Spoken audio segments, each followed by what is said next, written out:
kids' clothing, diapers, holiday gifts, and more. Real savings to help you start the new year with more money in your pocket. Bullshit. I think everybody appreciates the sentiment, but the responses are ideal. Pointing out that in the vast majority of cases, there is no GST on groceries. And people posting their grocery bills, saying, they spent $400 on groceries, and the GST represented, $1.13 of that $400.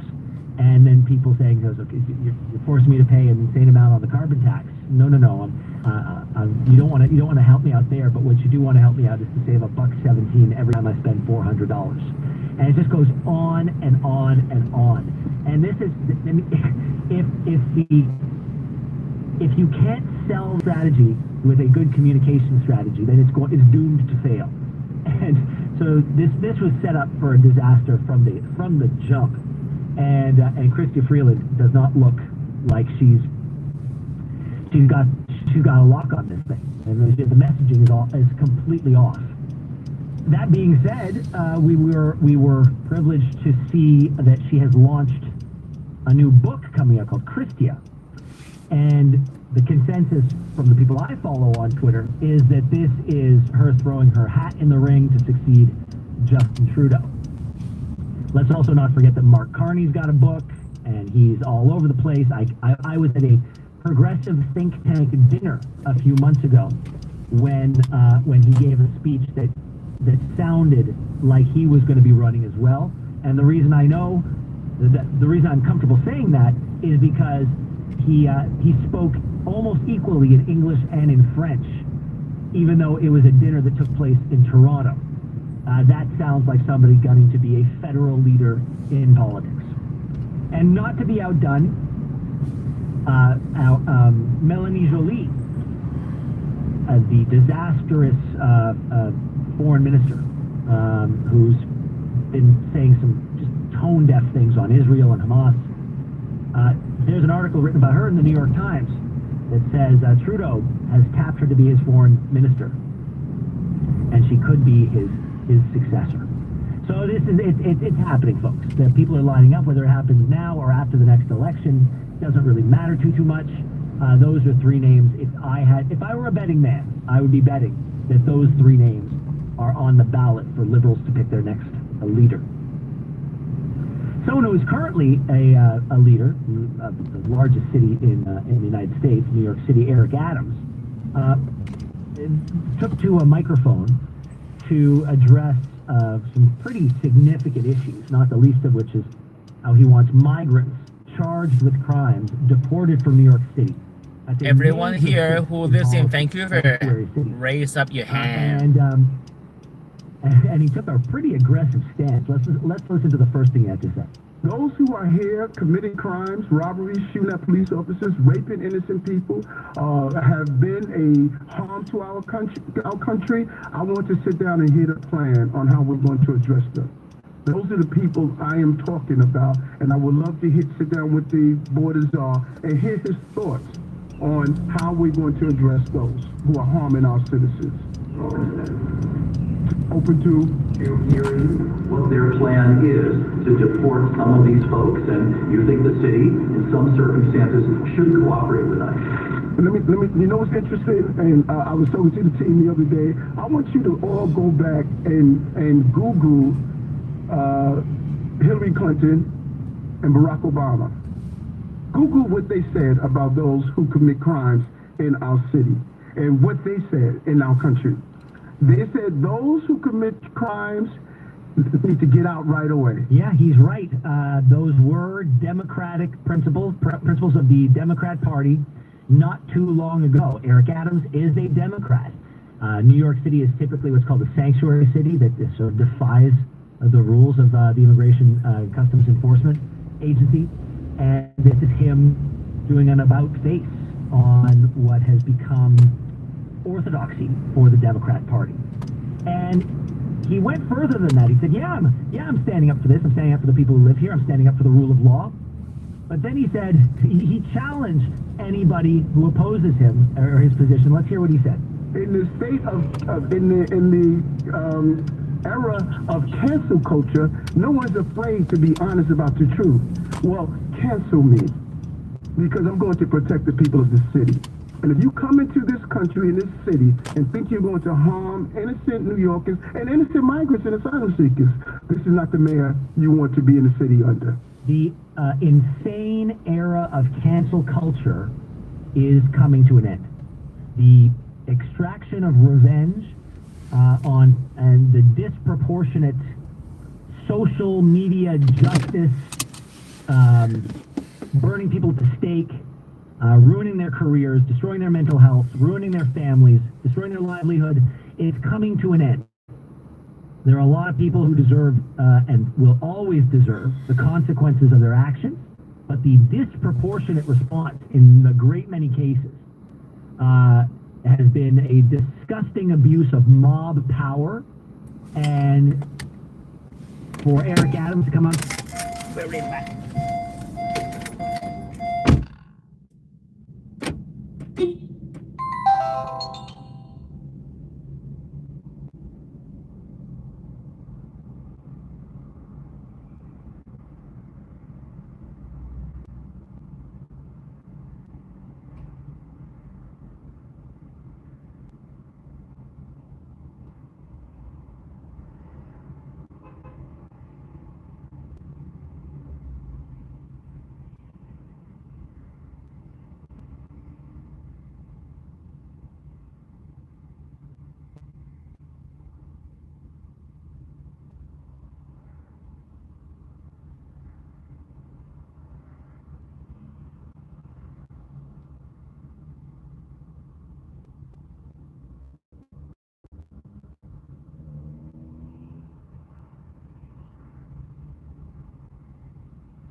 Oh my god.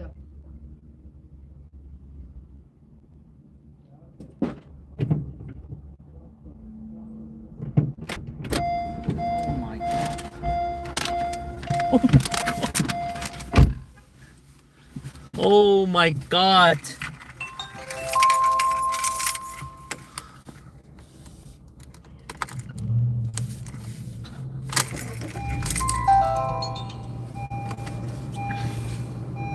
That doesn't sound good for BC's economy. It's not. It's time for a change in regulations. We need policies that affect our supply chain made by industry professionals, not a former adjudicator from employment standards. You can learn more at ptavancouver.com. A message from Port Transportation Association. Justin Trudeau under a lot of pressure. The Working Canadians rebate, $250 check. What about retired seniors? What about disabled Canadians? What about students? Tax to tax, call an election. Printing money creates inflation. Obviously, it's just a gimmick, bribing us with our own money. Right, that's what this is about. This is about buying votes. He's bribing you with your own money. You know it's not going to work.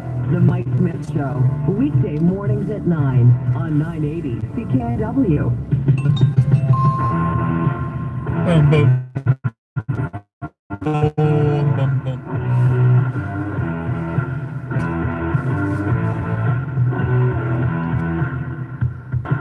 You're listening to the new Ben Mulrooney Show. Welcome back to the Ben Mulrooney Show. We are coming to you on the Chorus Radio Network, and our next story takes us to Quebec, where the health minister has tabled a bill that would force new doctors trained in the province to spend the first 5 years of their careers working in Quebec's public health network. So the numbers are really interesting. Once you hear them, they may convince you one way or the other, but doctors who enter the they would face fines of up to $200,000. But the reasons for this bill, I think, are quite compelling. The minister says training a new doctor costs the government a total of between $435,000 and $790,000. That includes residency. And he adds that doctors have a duty of care for the people who paid for their studies. The province has said a number of doctors working exclusively in the private sector has increased by 70% since 2020, and that trend is especially notable among new and young doctors. There's also a dearth of doctors in the country. And am I the only one who thinks that this is probably a good idea? Like, the way I look at it is that cost of, somewhere between $400,000 and $700,000, that is not a cost that an individual can bear, which means in a lot of cases, these people who become doctors would not have become doctors were it not for the taxpayer. It is a partnership, almost like a contract. And I wonder if I'm the only one who thinks that there's nothing wrong with saying, okay, if you get to live out your dream of becoming a doctor, thanks in part to the contributions of the Quebec taxpayer, then you have an obligation for a few years to work in partnership with us. And we need you to either work in the public sector, or even I'd go a step further. We need doctors in remote areas, and you are going to work there for 2 years here, 2 years there, until you can go back to Montreal, which is where everybody wants to be, or Quebec City, or Sept-Îles, or Trois-Rivières, and live out your dream. And if you ultimately want to just move and migrate into the private sector entirely, you can do that, but not until we get a return on our investment. We see it all the time with school boards where they tell teachers for the first few years of their career, we're going to need you at this school. We're going to need you at that school. Oh, someone just retired, surprisingly, or got ill, so we're going to move you from this school to that school. Not a lot of agency in the early days of one's career. And these, in a lot of cases, these teachers didn't get a government subsidy, what amounts to a government subsidy, to become teachers, and yet they lose agency over where they can teach, at least initially. So I don't know why it would be different for doctors. Like, if you want to be a doctor, and you can't afford to pay for it yourself, and you need us to help you, well, then we need you to help us. And as we know, across Canada, not just in Quebec, but in every single province, there is some form of crisis, sometimes multiple multiple crises, simultaneous crises, within the healthcare system of that province. And every solution should be on the table. Absolutely every solution should be on the table. We should not be afraid to look at anything. If healthcare is Canada's sacred cow, then no solution should be a sacred cow. In other words, every solution should be on the table. Nothing should be verboten. The numbers are pretty compelling. Like 70% since 2020. 70% since 2020. And last month, the spokesperson for the health minister said last month, 400.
Procedures.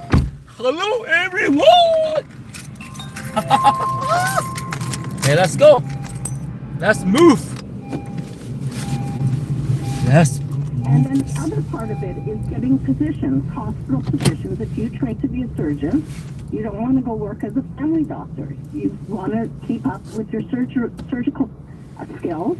And too many specialists graduate.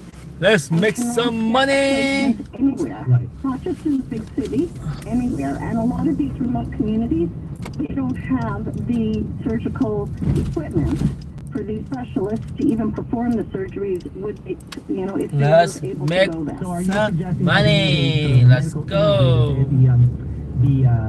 This is a government move that is far more of a blunt, using a blunt instrument as opposed to a scalpel.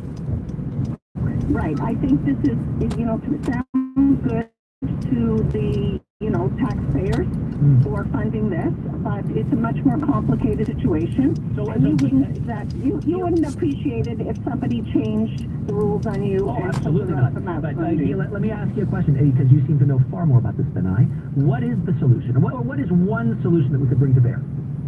Well, one solution could be that when people go to medical school, we can have two different streams. Pay the full cost Yeah. and practice wherever you want, Yeah. or we're going to subsidize and fully subsidize, just like Ontario did. We were short of nurses, and the Doug Ford government decided to subsidize the tuition to study nursing. So if we need family doctors, let's subsidize the tuition for family doctors, but then contractually, they're obligated to serve 5 to 10 years in that province, wherever they're sent. People have to make informed decisions before. Yes. Changing the rules in the middle of the game is never ideal. But I don't think it should be always off the table because sometimes situations change on a dime. Gila, thank you so much for joining us. I really appreciate your insights. Thanks, Ben. Take care. Take care. Yeah, no, listen, Sorry, it is far more nuanced than that article where the politicians made it seem. But listen, we got to figure some stuff out, and sometimes you got to take big swings because the issue is not just in Quebec. Big it's issue across the in country, Vancouver, and unless you Canada, identify a guys. solution that Big works, issue. Actually, that becomes a best practice in my book. It is something that can be exported to other provinces. Anyway, thank you for our callers. I really appreciated it. Coming up, Donald Trump mentions the U.S. trade deficit with Canada during his meeting with Justin Trudeau, estimating that it would be more than $100 billion. We're going to dig into that after the break.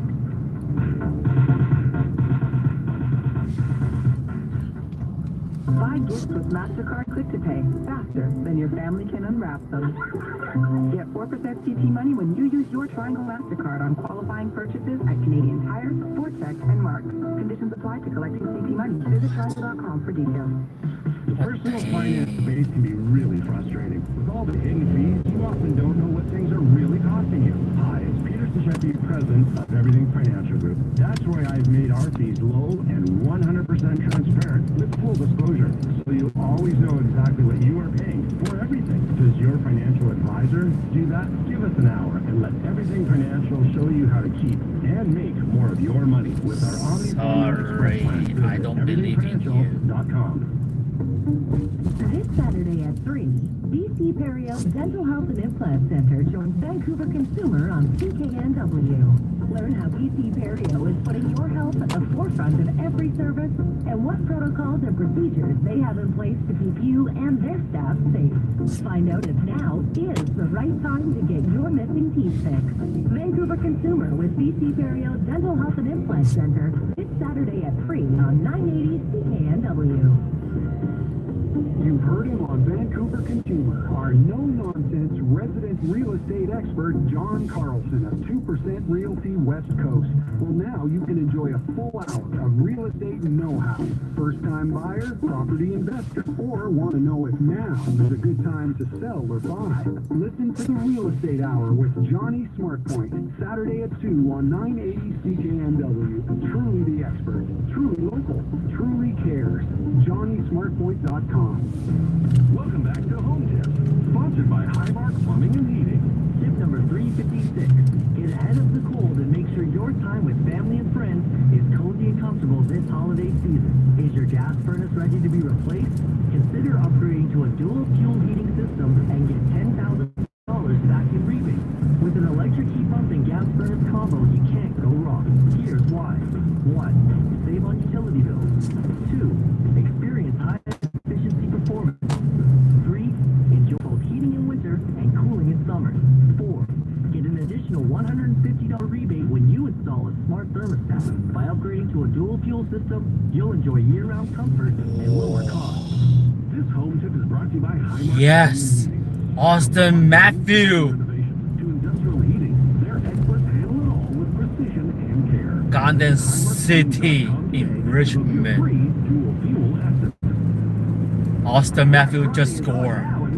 Until December 4th, save up to 70% in-store and online. Tie game 1-1. With new offers on winter boots, jackets, jeans, and more. Visit Marks and Marks.com to shop and save. So hot. December 4th is Cookie Day tonight, and Subway has a sweet surprise for one day only. Buy any mouth-watering tie footlong game. sub and get a free footlong chocolate chip cookie. This offer is only on December 4th and available while quantities last. Available in-store or online. Head to Subway, grab your footlong sub, and celebrate National Cookie Day with a free cookie. This offer is redeemable at participating Canadian I restaurants. have Extras and taxes additional. very per good order. Not vision combined with other offers. Valid only on December 4th, to 2024. look at the It idiot was a driving. difficult time, and I didn't believe that things would get better. And then I got the call. This stop overcame more than just a place to crash. Look at the traffic. I learned skills. So I made nice. friends. I discovered the courage to be myself. Before, I Courage couldn't to be even dream. yourself. Now I'm Okay. thriving. I know who I am, and I know what I need. I'm Alex, and this is just the beginning. Help more Alex. right Hi, ahead. Alex. Covenant House Vancouver's Triple Match campaign is on now. Donate today for triple the impact at covenanthousebc.org.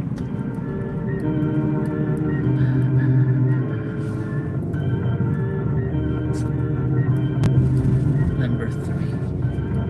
This is the Ben Mulrooney Show. Welcome back to the show. Welcome back to the Chorus Radio Network. I'm Ben Mulrooney, and I gotta say, there was something that struck me in Donald Trump's conversation with Justin Trudeau at Mar-a-Lago.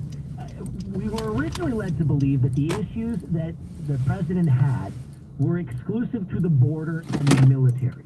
And he said we were going to get slapped for 25%. Hi, Richard. Those things were not dealt with. But then, when he was telling that little joke about Canada becoming the 51st province, Oh, that's dropped nice. another He came out.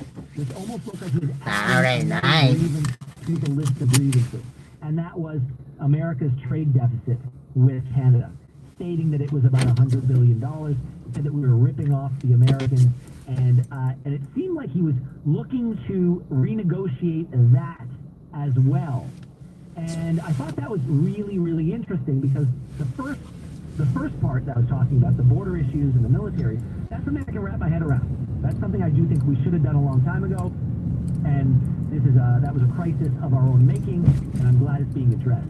But when it comes to the trade deficit, I really need to bring in some people who can explain this to me and explain it to our listeners So in a way that we would stupid. understand whether or not we have an issue on our side of the border and whether or not Donald Trump has a reason to be upset. And for that, we're welcoming to the show Kurt Ubner, trade policy expert and professor at the University of British Columbia. Professor, thank you so much for being here. Good morning, Ben. It's if you haunted can, here. First of all, Oh, look at what that. is the trade deficit as it relates to Canada-U.S.? Is it necessarily a bad thing? Is Donald Trump right to be upset? And is it really $100 billion? Yeah, let me start with the last part. The deficit is not $100 billion. Still, it's significant. It's swinging around. Probably in 2023, it was like 60 billion US dollars. It may be in the same kind of range, but it's far away from the $100 billion. But still, we're talking big numbers, so Right, there is a trade deficit.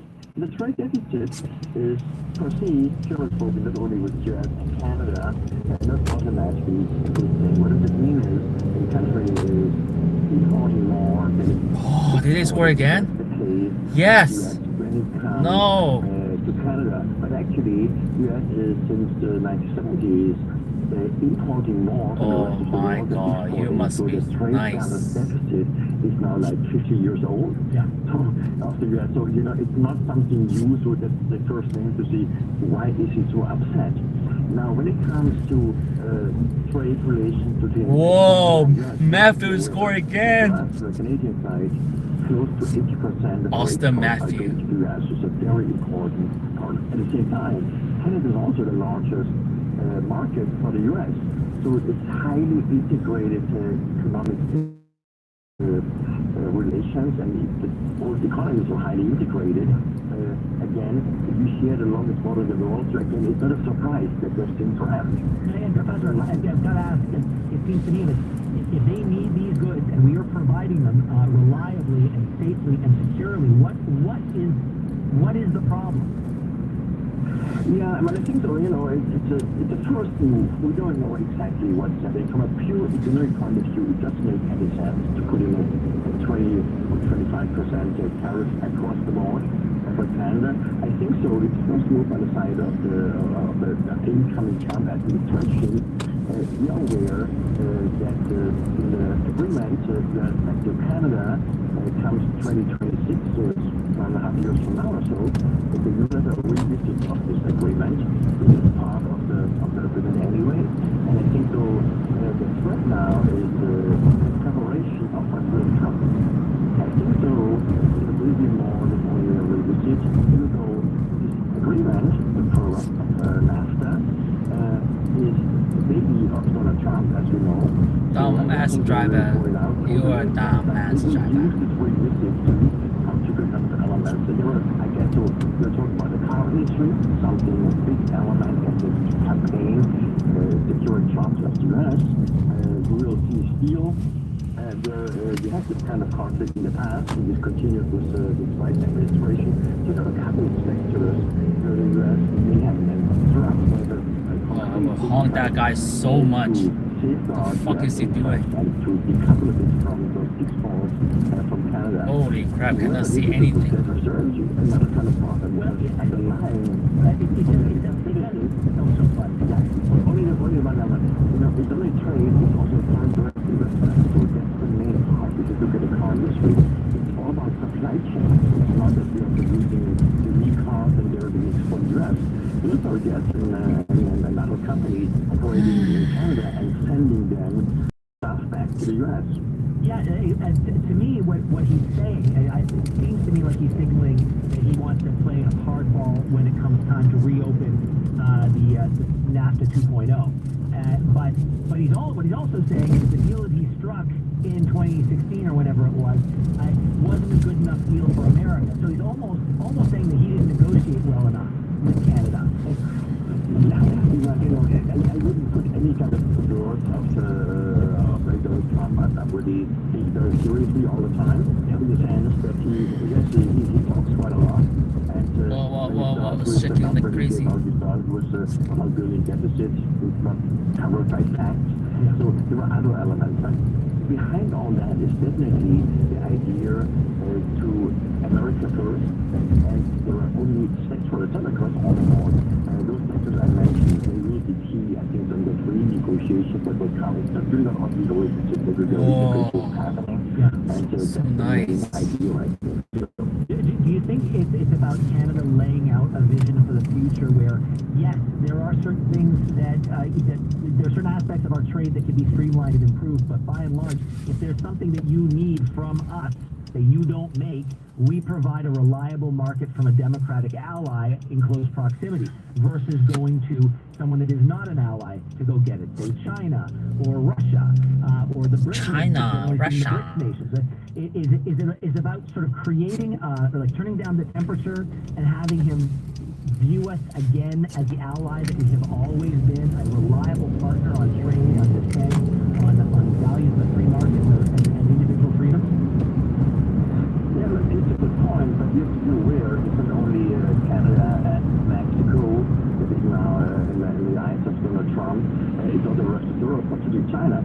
So I don't think so that the argument that we are more reliable, more democratic and the like than other trading partners, yes, it makes any kind of big point. The thing is that the U.S. will have much more intense trade wars with other parts of the world, and this will be particularly with China, but I think also with the European Union,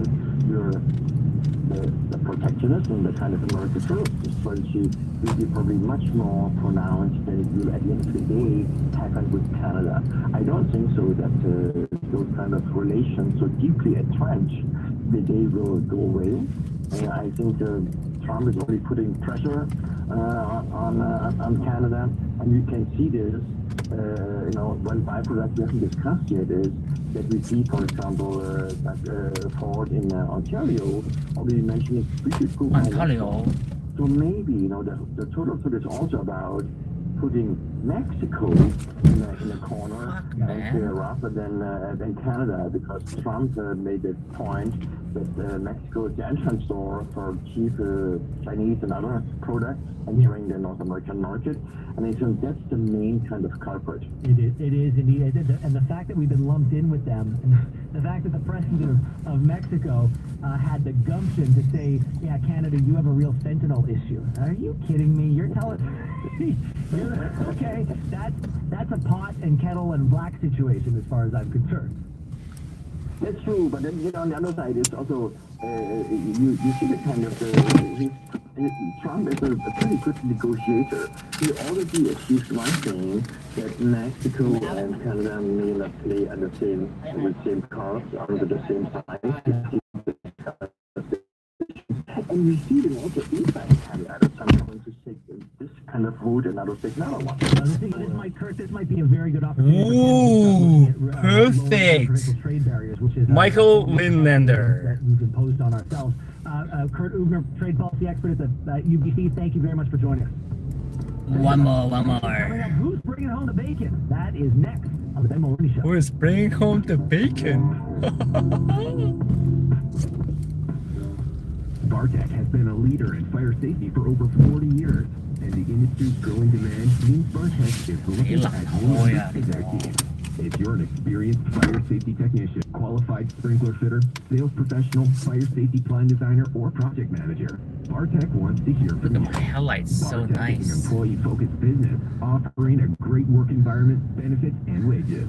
If you or someone you know is looking to take the next step in their career, talk to Bartek Fire Safety today. Home buyers and those up for mortgage renewal, breaking news. Starting December 15th, 2024, home buyers can purchase properties up to $1.5 million with less than 20% down. What does that mean? A lower down payment for one, and with the extended 30-year mortgage amortization, you can actually live out your dream of home ownership. I'm mortgage professional Angela Calla. Let's get you started. Call my team or visit my website today at angelacalla.com. Angela Calla. Santa's not the only one who gets to enjoy the views Hi, of the sun everyone. this year. Take your family and friends to the Sea to Sky Got Gondola Germany and celebrate the information. spirit of the season from what feels like What the is that? top of the world. Yeah. It's a thrilling adventure on the Sea to Sky Gondola with sweeping views of Howe Sound. At the top, enjoy the decorated forest walk, photos with Santa, tubing, sunset snowshoeing, great food, and so much more. Help create new traditions this holiday season at the Sea to Sky Gondola. Plan your visit at Sea to Sky Gondola. You may not think much about how a strong Canadian oil and gas industry affects your daily life. From getting where we need to go to essentials we need delivered. To things we rely on to keep society running. But what if that system suddenly stopped working? How much would you miss the time when you didn't have to think about it? See how we're helping Canada run smoothly at Synovus.com. No, you don't. McDonald's has the gift that keeps giving. How do you think you run smoothly, buddy? Who shovels your stairs? And to you, when you spend $25 on McDonald's gift cards and restaurants, get a coupon for a free Big Mac or McChicken. See details at participating McDonald's restaurants. The Subaru winter has Ba-la-ba-la-ba-ba-ba. negative temperatures mean one thing, camping. Emerge from your icy tent and bask in 4 to 6 hours of sunlight. Hi Enjoy there. the unmistakable Who are smell of you? campfire through the glacial Perfect wind moments. blowing your face. Oh, Relax by perfect the water, moments. taking in the soothing sound of thick ice cracking and popping. Get out there in winter like it's summer with standard symmetrical full-time Ba-la-ba-la-ba-ba-ba. Your holiday bonus awaits. Visit your local Subaru dealer for details. This Saturday I am at 3, you, you and me. I am you, me, you, me, me, me, you. Consumer on CKNW. So hot here. Stereo is putting your health at the forefront of every service and what protocols and procedures they have in place to keep you and their staff safe. Find out if now is the right time to get your missing piece fixed. Vancouver Consumer with BC Barrio The missing Dental Health piece. and Implant Center. Jumanji. This Saturday at 3 on 980 CKNW. 98. Sea Lovers Fish and Chips is turning 40 this year with their all-you-can-eat fish and chips plus bottom. All-you-can-eat fish and chips. $19.99 plus tax. They are truly the best fish and chips in town. Happy 40th, Sea Lovers. Sea-Lovers. I am you, you are me. I am you, me, me, you, me, me, me, me, me. At Family Services of Greater Vancouver, they're not just helping families to get by, they're helping them thrive through free financial Let's counseling, do it. and more. This holiday season, Family Services needs the community to keep their programs going We can strong. make Your this support work. Today means a fresh start for one more family right here. One in more Vancouver. order. You can make a difference. Order. One order. Let's do it. FSGV.ca/caring neighbors. Perfect moment. Oh yeah, let's do it. Oh yeah, let's do it. This is the Ben Mulrooney Show. Welcome back to the show. I'm Ben Mulrooney, and we are coming to you on the Chorus Radio Network. Thank you so much for joining us, and happy hump day. There's a story on the CBC website that says more and more. Let me bring you guys to a very, very, very haunted, dark place. Let's get in here and let's get it going. Very dark. Okay, let's start. This is so dark. Ooh, can't even see anything.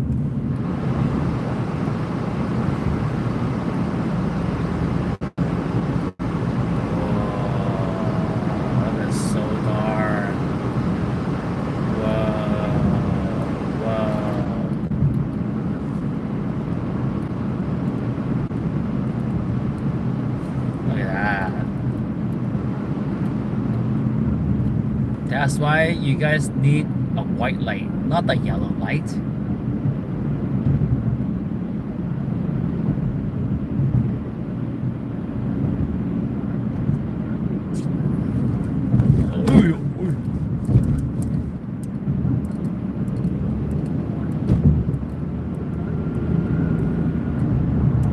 So dark.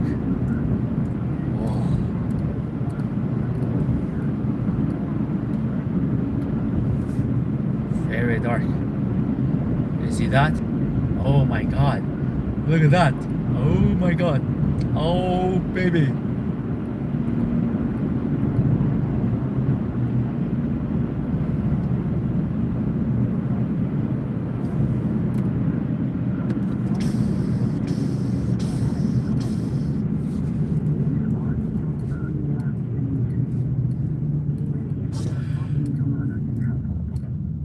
There's still an imbalance there. So if the women have children and they're the top income earner in the household, they're earning less than women with no children. So there still is a motherhood penalty, even for those who are the top family income, and there's still a fatherhood premium. So men who have children tend to out-earn men that don't have children right across the age spectrum. Now, Interesting. Nora, what, there's certain aspects of biology we can't get around. Because I know that in Canada, it's not maternal leave anymore, it's family leave, right? And it can be shared between the husband and the wife. But there is a biological fact that the woman carries the child, and therefore there is going to be some innate and intrinsic downtime for that parent because they're with child. There's nothing we can do about that aspect of it, but I have to assume that there are other contributing factors. Well, you're absolutely right. Biology does play a huge role in here, and there's two parts of that biological equation that we need to consider. God. One is What families kind are of dumb deciding to topic have this their is? first child much later in life.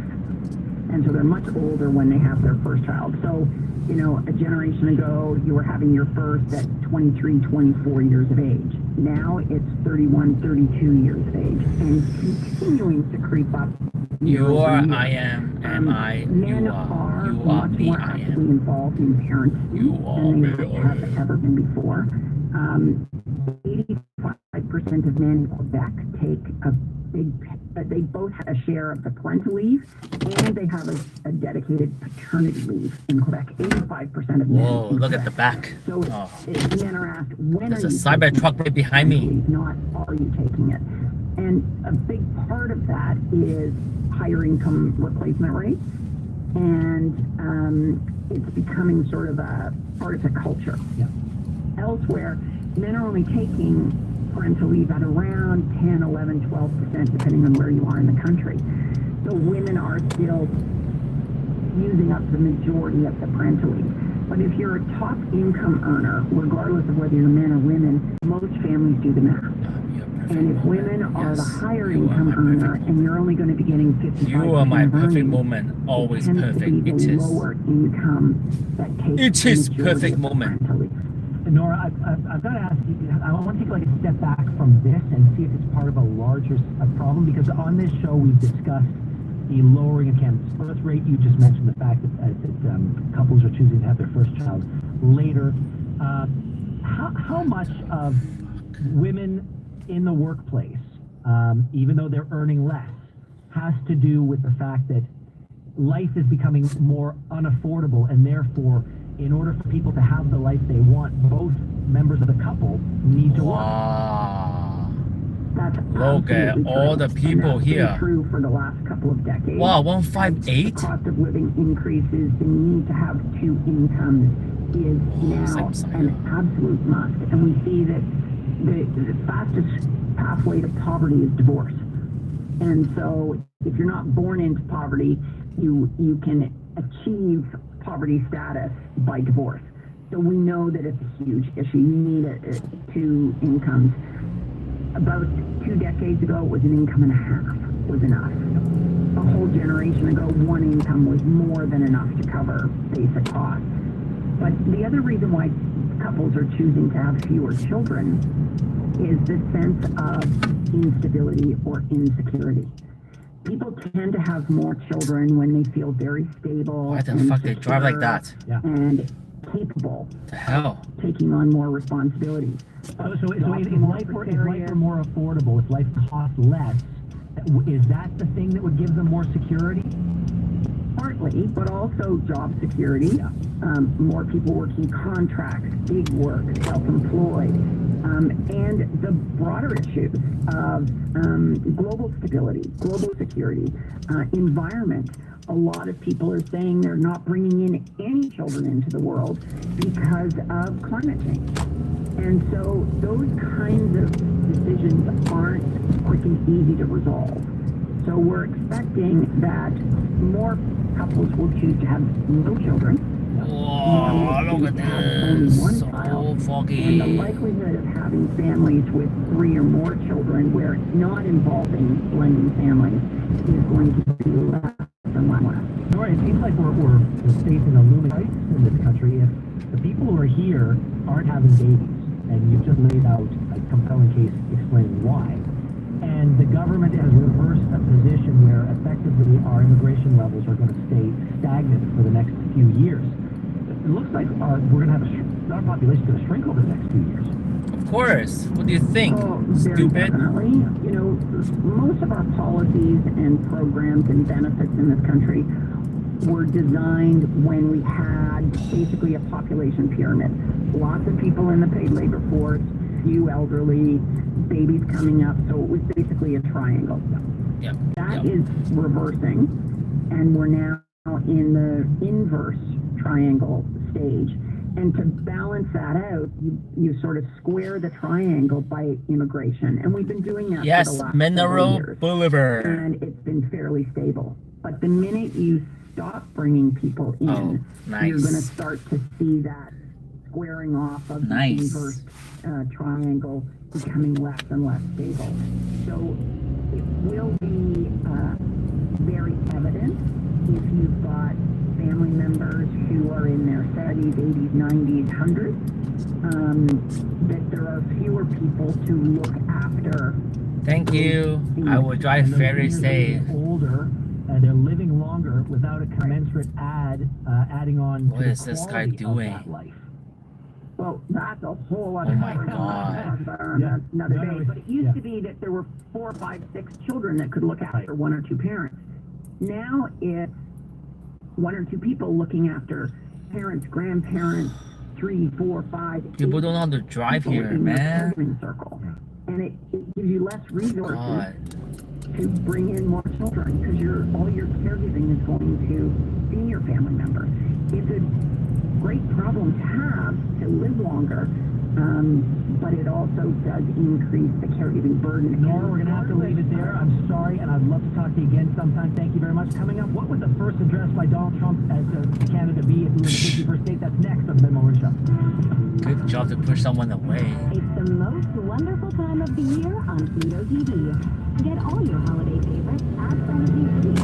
Cozy up with classic classics and heartwarming movies, streaming all day, every day to get you in the holiday spirit.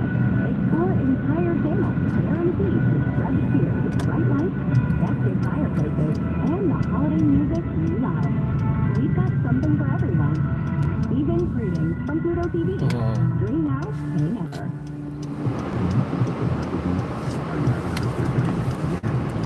Can we see anything? Let's go to Superstore, guys. So At hot. White Spot, give and you shall receive. Purchase $50 of White Spot gift cards and get a $10 bonus certificate so you can visit us again in the new year. It's our $10 holiday gift to you. White Spot, we'll see you soon. White If your Spot home was built overseas. between 1985 and 1998, it's susceptible to extensive water damage. This is because your home probably has poly D piping for your water supply line. Oh, let's do it. These Let's pipes go. have far Oh, outlived their shit. life expectancy. So contact the experienced team at Poly D Plumbing Guys for your free assessment and remediation proposal. Plus, their in-house repair department will have you saying, wow, visit the See, this guy's a learner. No signal. And, yep, it's not going further.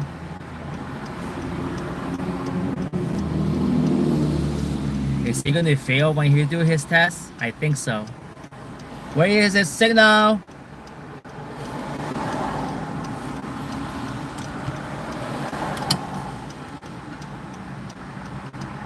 Oh, now he's signaling. Good job.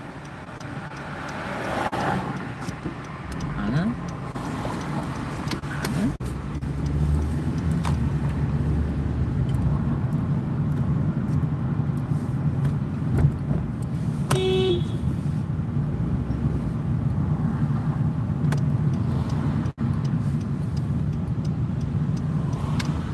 Yeah, I honk his ass. Don't know how to fuck drive. All right, let's go to Superstore, guys.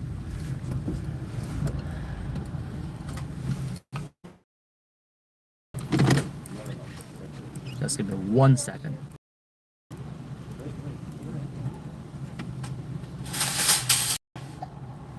Oh no.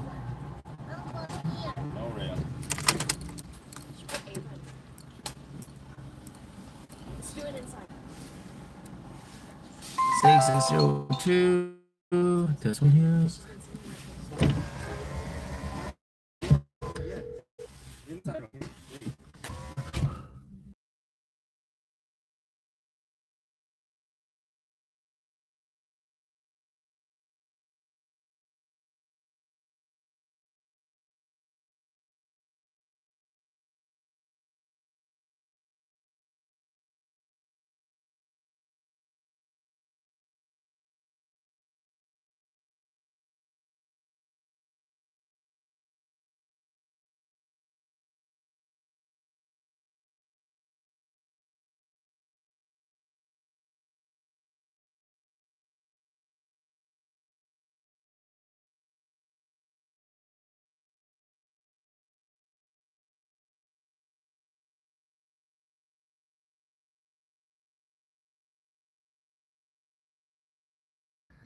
So right now we are at a superstore.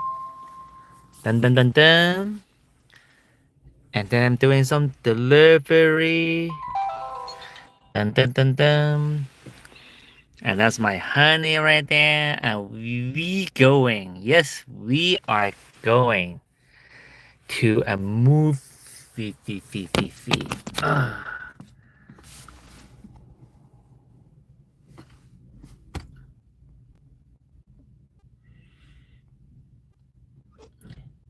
Let's go for a movie. That's probably the cheapest way of spending money in Vancouver.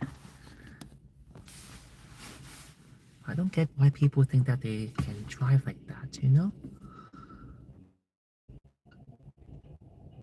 Photosensitivities. What does that mean? Why did he crash like that?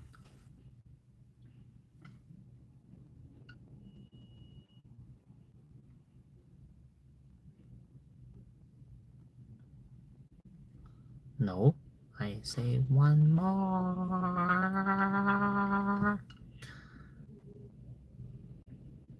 7:30. Let's watch this movie. Oh, have you guys watched this movie? Maybe I should purchase this ticket.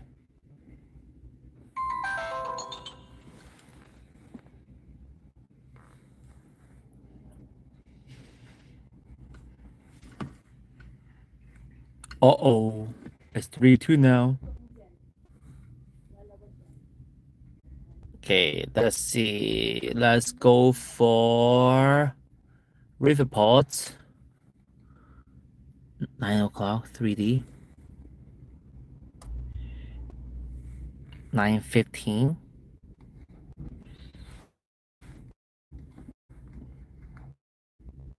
See how the ticket is. Yep, they got a little bit expensive now. Wow, a normal ticket is $16.50. I would like to go for child. It's better that way. So expensive. Why would I do that?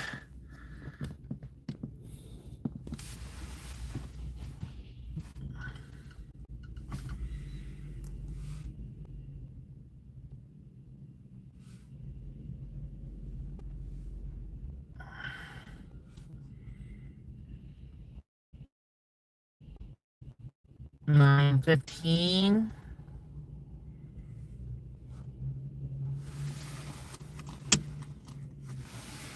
Oh, so hot.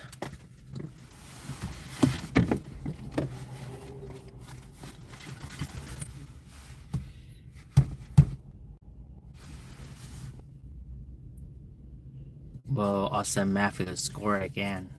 Austin Matthews score again. Who is the goalie?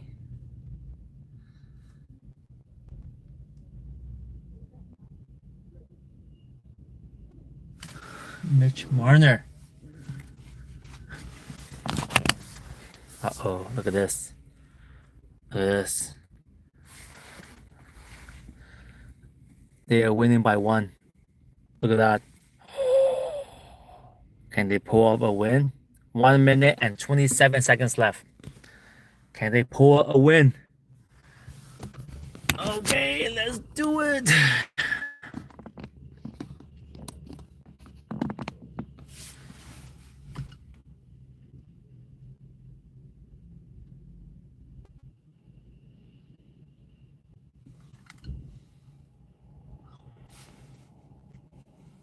Chicago Blackhawks. Yeah.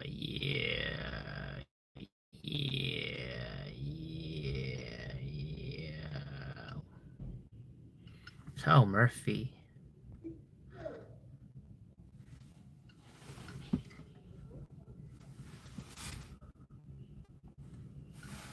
What was that?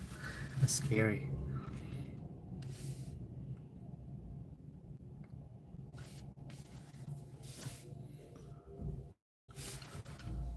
Come on, let's do it.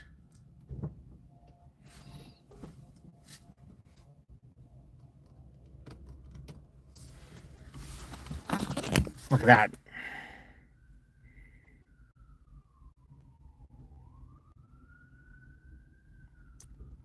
1 minute and 21 seconds left. Maple Leaf is leading 3-2. Look at Austin Matthew, but Mitch Marner, and Mitch Marner. 3 assists. Pretty good. And then the stat is pretty good, I would say.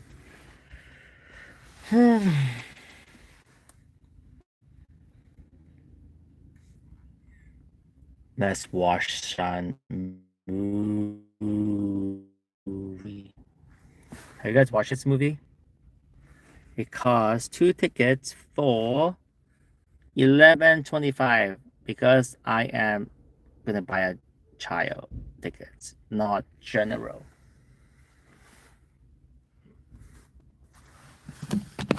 Aya, 快啲啦！快啲啦！ Damn it.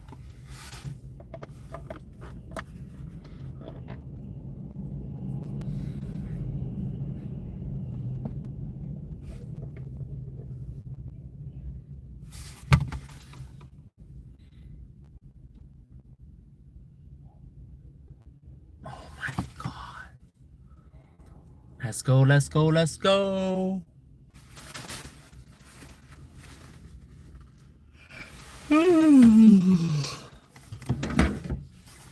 Let's go, let's go, let's go.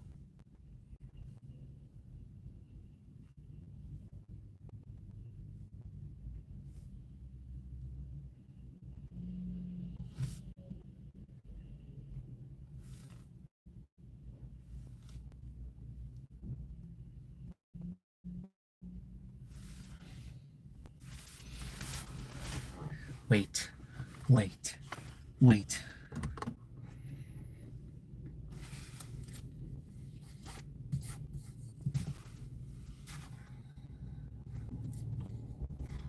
Oh my god. Like for real? Don't lose.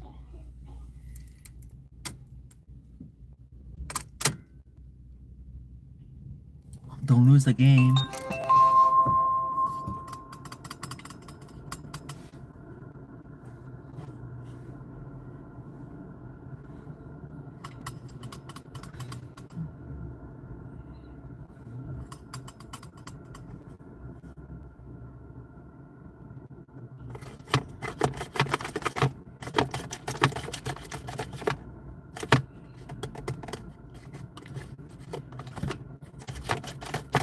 Waiting.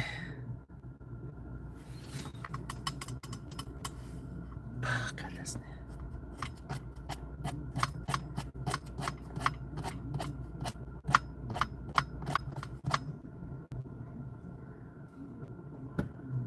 Oh my god.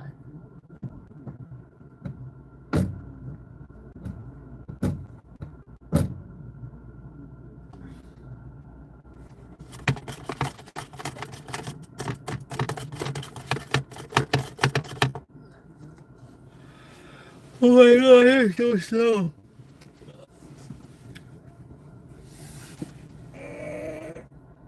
Did he score? Yeah, this one. Maple Leaf won, guys. Maple Leaf won. John Chaferras, William Linenders, Matthew.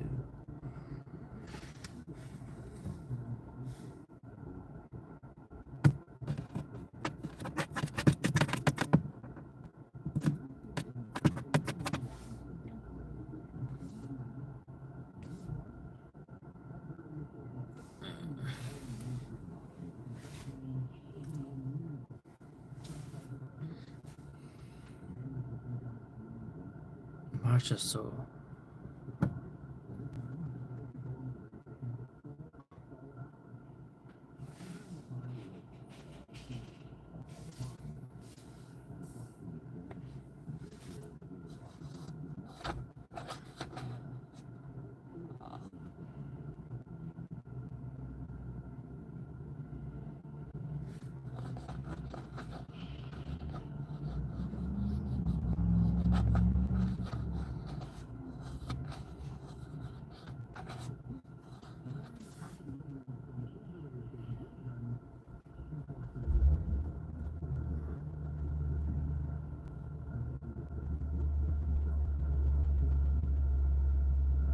Real limb lander.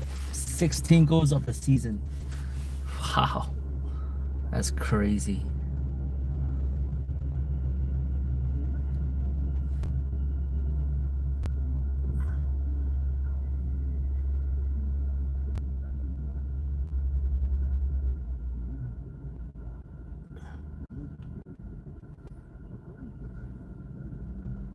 Sam Reinhardt. Oh my god, why is it so slow?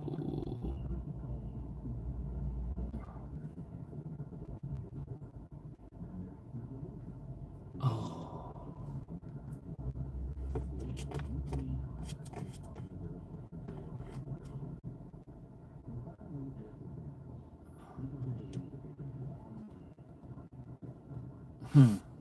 Interesting.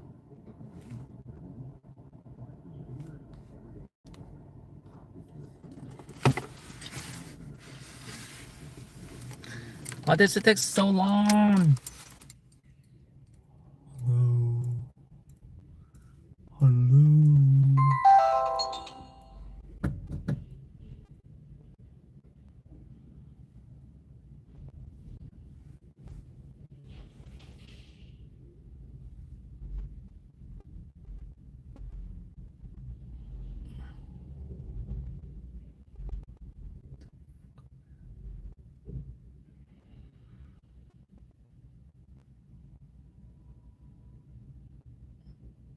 Wow.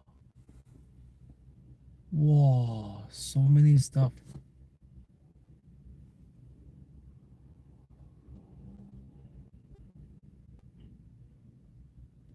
Oh, never mind. Not that many stuff. Sorry guys, you guys have to wait with me.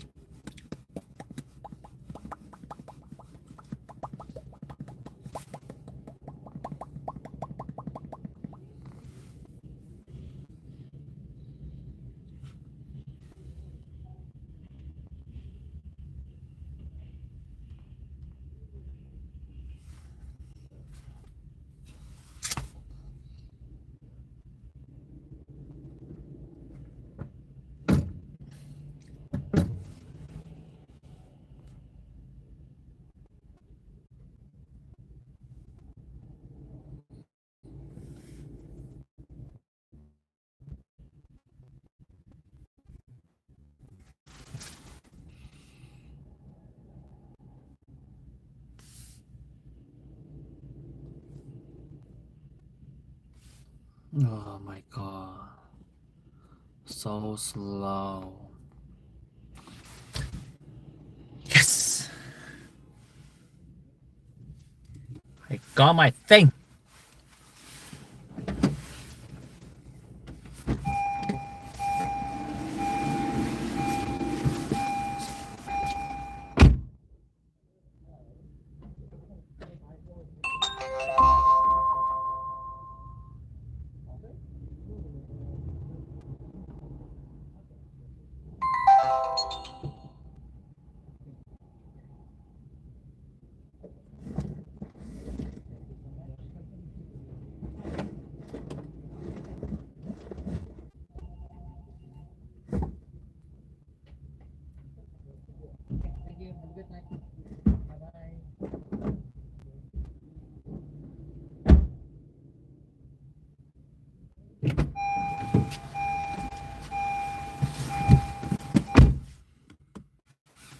Okay, let's go for a big ride. We're not on what?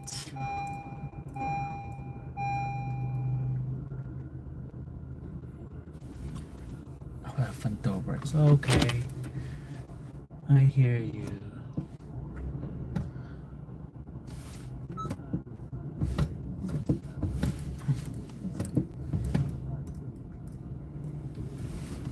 Okay, let's go for a big ride.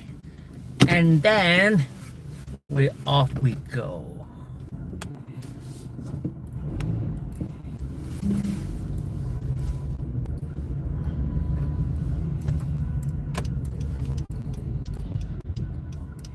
Whoa, so foggy, guys. Look at that. Woohoo!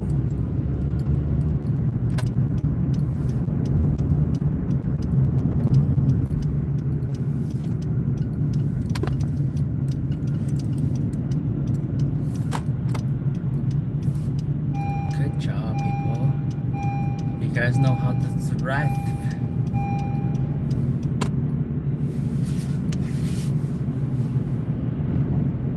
Olaydın village.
Number one. I think that's number one. Fuck, man.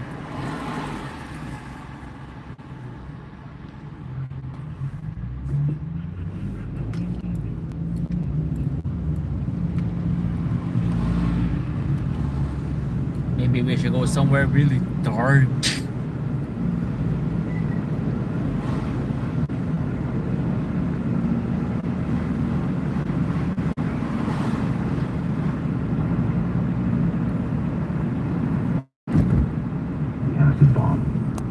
On a tape dated September the 12th of 1996, Lopez explained what he was going to do and held up a package for the camera. "I'm going to send her a package," he raved. "I'm just going to have to kill her. His mission? To send her to hell." The book was loaded, armed, and gift wrapped. After a trip to the post office, Ricardo sat down in front of the camera, shaved his head, painted his nipples red, painted his lips black, and his face red and green. Moza actually looked a lot like Mom and Frank. Very dark. Apocalypse Now. Then, sitting completely naked, with his Bjork song playing in the background, he pulled out a .38 caliber pistol, and right there, on camera, at exactly 2:53 in the afternoon of September the 12th, he stuck it in his mouth and pulled the trigger.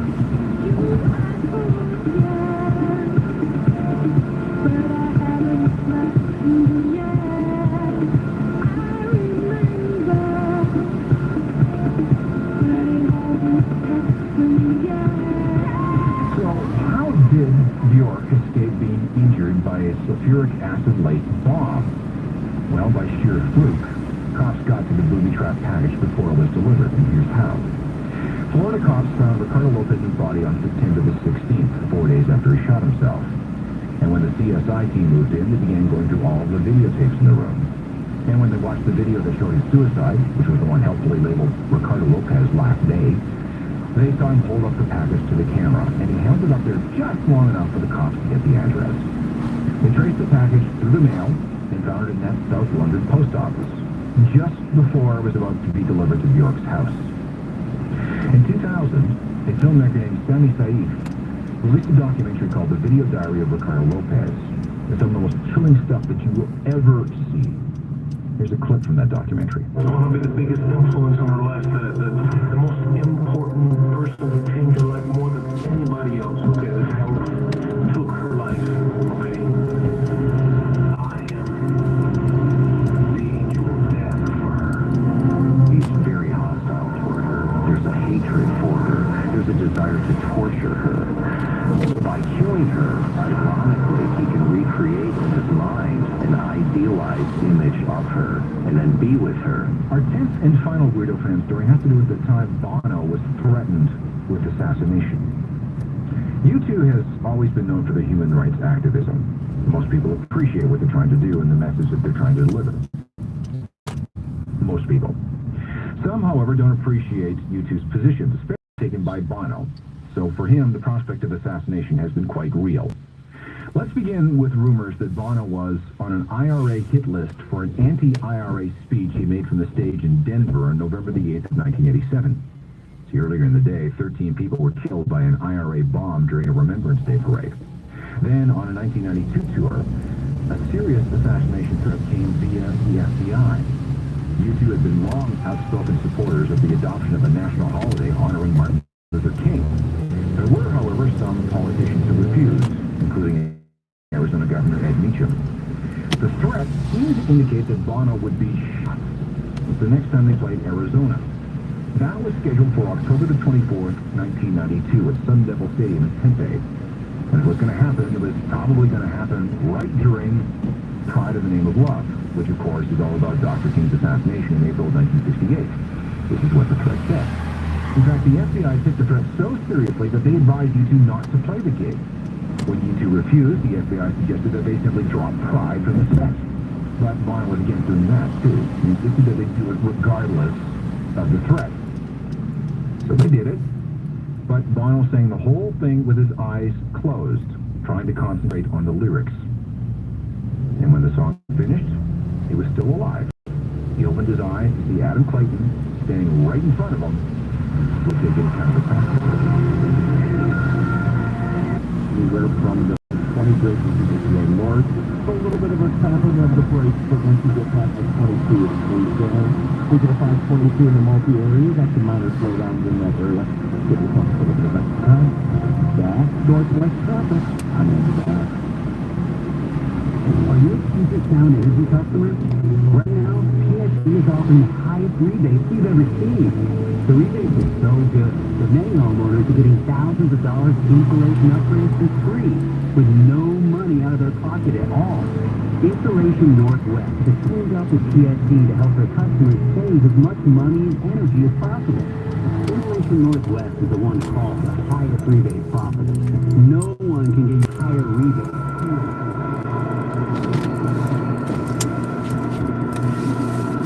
It's very scary. Oh.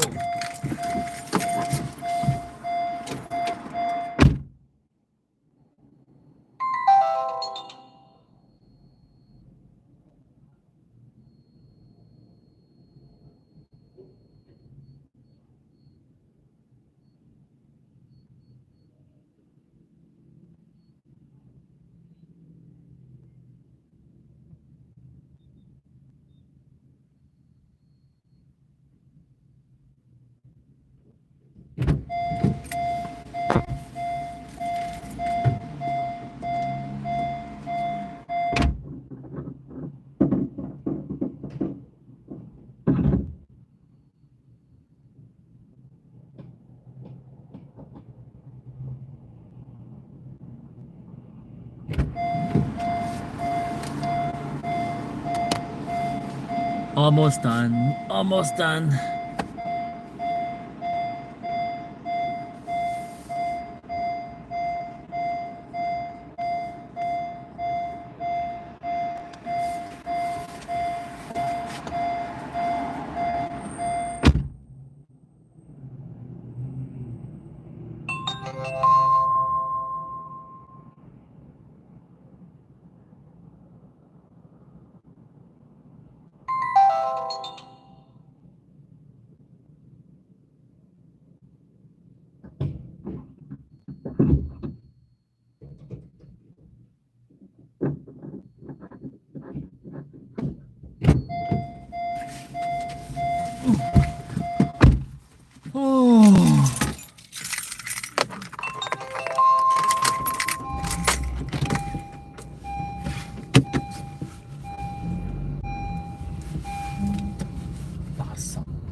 That's crazy.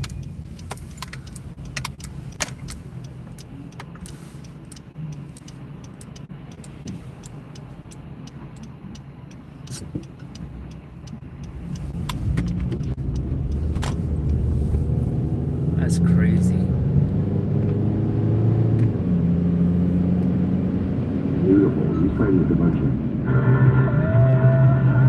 Is it immutable? I think that the record shows that the discordance between a person's birth, sex, and gender identity has a strong biological basis and would satisfy an immutability test. And I also think under this court's precedent for determining whether something is a suspect or quasi-suspect classification, a distinguishing characteristic is sufficient. Does the category of does transgender status apply to individuals who are gender fluid? I've been talking to Professor Michelle Goodwin of Georgetown Law. Conservative justices Samuel Alito, Clarence Thomas, and Brett Kavanaugh in particular question the efficacy of gender-affirming care and referred to a point made by Tennessee in its brief that claimed that health authorities in Sweden, Finland, Norway, and the UK found that the medical treatments pose significant risks with unproven benefits. Here's Justice Alito challenging the Solicitor General and asking her if she wants to reconsider what she said about the efficacy of the treatment. So I wonder if you would like to stand by the statement that you made in the petition, or if you think it would now be appropriate to modify that and withdraw the statement that there is overwhelming evidence establishing that these treatments have benefits that greatly outweigh the risks to the patient. I, of course, acknowledge, Justice Alito, that there is a lot of debate happening here and abroad about the proper model of delivery of this care and exactly when adolescents should receive it and how to identify the adolescents for whom it would be helpful. But I stand by that there is a consensus that these treatments can be medically necessary for some adolescents, and that's true no matter what source we look at. And Justice Brett Kavanaugh asked both the Solicitor General and the ACLU attorney whether they agreed that people can regret transitioning. Just one point there. Do you agree that there's some group of people who receive the treatments who later wish they hadn't and wish to be transitioned? I know you say it's a smaller group. I understand that. I just want to make sure you agree as a factual matter there is some set of people. I agree as a factual matter that there is an all area. So it seemed like the conservatives were all about the medicine isn't proven here. Well, so what's been concerning of this, in this regard, this is not new, but it is of a newer trend that emerged significantly starting in 2010. So starting in 2010, with the emergence of the Tea Party, came its political sweep into office, first at the state legislative level, and then within Congress. And with that also later came then the appointment of judges and justices whose points of view, whose methodologies, whose understandings of law seem to be not much distinct from those that were in the legislative space. And I say that as a lead up to the following, which is that there came to be this challenge of what is science, what is health, can you trust people in the medical field? And it's been deeply alarming the disregard for medical science. It's been alarming the deep disregard for learning societies where individuals have to earn the respect of their colleagues based on peer-reviewed scholarship, based on the quality of the scholarship, based on the research that, vetted research. Vetted research now seems to have there seems to be a low respect or limited respect for learned societies and for scientific evidence. And one sees that across a series of cases preceding Swinetti. So one sees that disregard, let's say in Burwell v. Hobby Lobby, where the Supreme Court conflates contraceptives with abortifacient in an alarming way, in a way that still deserves significant attention and unpacking, where you have for-profit corporations that claim that they have religious perspectives, and those religious perspectives should be respected and honored by the court, which Justice Alito grants. And then where they say they see no difference between an IUD and an abortive patient, they are technically and very significantly different. An IUD will not perform an abortion. They truly are different. And so there is, in one sees that also in the Supreme Court case, the Carhart case, which is another case that involved abortion, where Justice Kennedy, before he leaves the court, says that, women feel regret after having abortions. Technically, we know through empirical research that has involved literally thousands of people who have had abortions that happens to not be true. It is technically just simply not true. But again, this disregard for science, this disregard for health, and this disregard for social science is making its way as part of what is being espoused legislatively and what we hear coming from the court. Now, on the question, it's not that it's not a valid question or an important question. The problem is how the court refuses to engage in evidence is the problem. And in fact, technically, on that question with regard to puberty blockers, what we know is that with puberty blockers, that once they are no longer used, then their effect goes away. I didn't hear that mentioned in the oral argument. So, yeah, it's surprising, right? Like that's how, like if a puberty blocker doesn't last, if you're using a puberty blocker, let's say someone is 14, 15 years old using a puberty blocker, the impression that is given is that, oh my goodness, now from the age of 15, let's say, when they're using it, or 14, that puberty, that it affects them, they're 20, and they're saying, no, actually, if they used it for 3 months and then stopped, it would go away. Puberty would be onset. No matter whether the child is cis or transgender, right, this science is important to note and then to be able to adjudicate from there. But when scientific evidence is ignored, such thing that the justices ask questions based not on the scientific evidence, but based on an assumption, or that assumption is furthered and baked its way into law, can be dangerous. And in fact, when Justice Ketanji Brown Jackson asked those questions related to Loving, that actually matters too. So it's possible to read the Loving decision as a case that simply involves interracial marriage and a state's law that's wrong-headed, but that bans interracial marriage. If you read the brief and listen to the oral arguments, then what you know is that there is this hocus-pocus with regard to medicine that comes in there too.